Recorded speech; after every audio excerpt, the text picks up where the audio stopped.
Bela negara adalah sikap dan tindakan nyata sebagai bentuk cinta, loyalitas, dan tanggung jawab terhadap bangsa dan negara.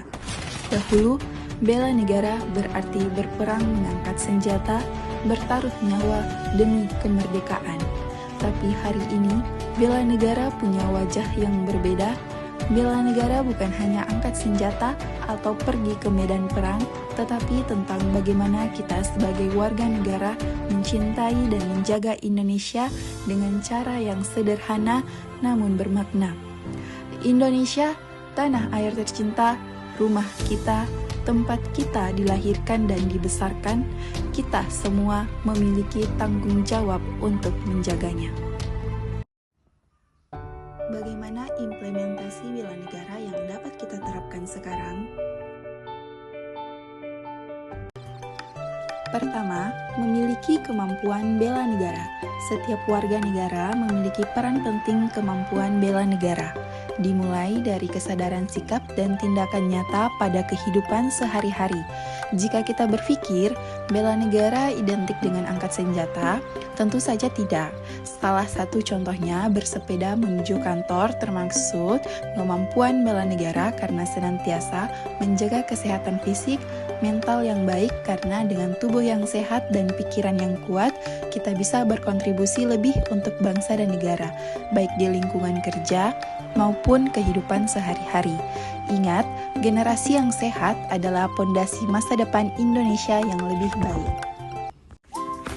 Kedua, cinta tanah air. Cinta tanah air juga dapat dilakukan dengan mencintai produk dalam negeri dan meningkatkan geliat industri UMKM. Contohnya, banyak sekali makanan khas Kabupaten Banjarnegara, ada wajik letik, keripik kentang, peyek tempe, cacia dieng, dan masih banyak lagi. Dan memakai batik bukan soal gaya atau tren berpakaian belaka, tapi lebih dari itu. Batik adalah simbol kecintaan kita terhadap tanah air sebagai warisan budaya tak benda bangsa Indonesia yang telah diakui oleh UNESCO. Ketiga, setia pada Pancasila sebagai ideologi negara.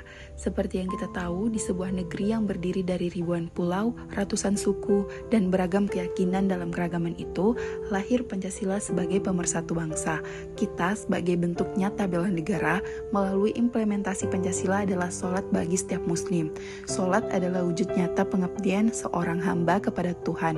Sholat bisa menjadi jembatan yang menghubungkan ibadah pribadi dengan pengabdian kepada bangsa. Keempat, kesadaran berbangsa dan bernegara. Kesadaran berbangsa dan bernegara berarti menyadari bahwa kita adalah bagian dari rumah besar itu. Kita punya tanggung jawab untuk menjaga persatuan, merawat toleransi, dan menumbuhkan cinta tanah air sekecil apapun yang kita jalankan. Berkendara dengan melengkapi surat-surat berkendara, surat tanda nomor kendaraan, dan surat izin mengemudi, serta menggunakan helm SNI untuk keselamatan, kita merupakan salah satu contoh kecil yang bisa kita lakukan sebagai bentuk implementasi kesadaran berbangsa dan bernegara. Selanjutnya, rela berkorban untuk bangsa dan bernegara. Rela berkorban untuk bangsa dan negara tidak selalu berarti melakukan hal-hal yang besar yang terlihat dalam sejarah dalam kehidupan sehari. Sikap ini bisa diwujudkan melalui tindakan sederhana namun bermakna seperti belajar dengan giat agar kelak dapat memberikan kontribusi positif bagi kemajuan bangsa seperti mengikuti pelatihan dan pengembangan. Hal ini bukan sekedar kegiatan rutin, melainkan sebuah kesempatan untuk meningkatkan kemampuan.